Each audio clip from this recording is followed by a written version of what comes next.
La Biennale de Venise accueille dans ses événements parallèles This is Ukraine, Defending Freedom, un projet artistique monumental et militant organisé dans l'un des plus vastes bâtiments de la Sérénissime, la Scuola Grande della Misericordia.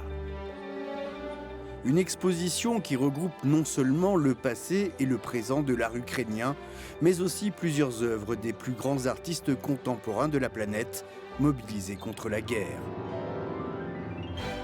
Un événement présenté par le Pinchuk Art Center de Kiev et la fondation Victor Pinchuk, sous l'égide de l'homme d'affaires et philanthrope homonyme, avec le soutien du président ukrainien Zelensky. Vladimir Zelensky.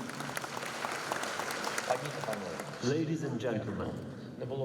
Ce dernier s'est adressé à tous les politiques, artistes, invités et visiteurs de la Biennale de Venise, rappelant l'importance de l'art et de la culture de sa nation.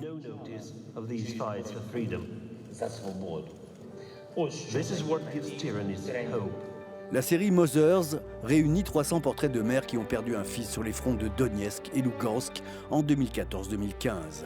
Mais depuis le 24 février 2022, tout a basculé en Ukraine et il a fallu réagir dans l'urgence. Nous avons monté cette exposition dans un délai très court, en 4 semaines. Et l'intention, c'était de représenter l'Ukraine de la meilleure manière possible. Nous voulions le faire dans un sens contemporain, mais aussi dans un sens historique, car Vladimir Poutine a commencé par dire que l'Ukraine n'avait pas de culture, qu'elle n'était pas un pays. Je pense que cette exposition prouve que nous avons une culture qui est profondément enracinée et qui a une histoire. Mais il est aussi important d'avoir ces voix internationales qui prennent fait et cause pour l'Ukraine dans la durée.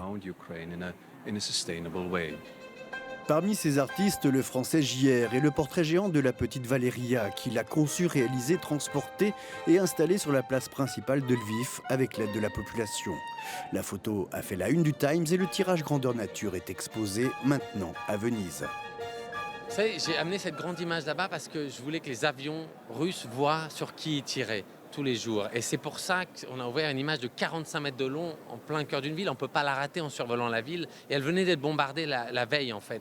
C'était vraiment une manière plus citoyenne, avec les moyens qu'on avait, de faire réaliser, en fait, qui ça touche, qui sont aussi les gens qui sont touchés et les enfants qui sont touchés par ça. Et donc cette petite Valéria, maintenant, elle est saine et sauve, elle est de l'autre côté avec sa mère, mais sa famille est encore, son père et son frère sont encore en Ukraine. Lesia Komenko a quant à elle laissé son mari se battre en Ukraine.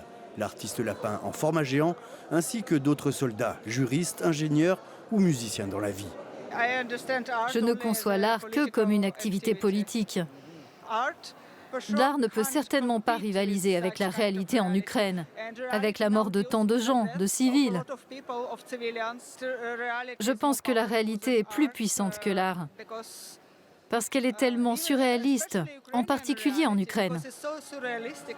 En tant qu'homme, Nikita Kadan a eu une dérogation spéciale pour sortir de son pays. Dans son travail entamé dans le Donbass dès 2014, il accumule les preuves de la guerre. Ce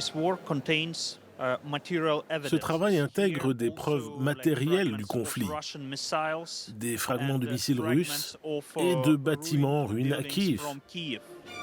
This is Ukraine, Defending Freedom est l'un des événements politiques et artistiques majeurs de cette Biennale 2022 à voir à Venise jusqu'au 7 août.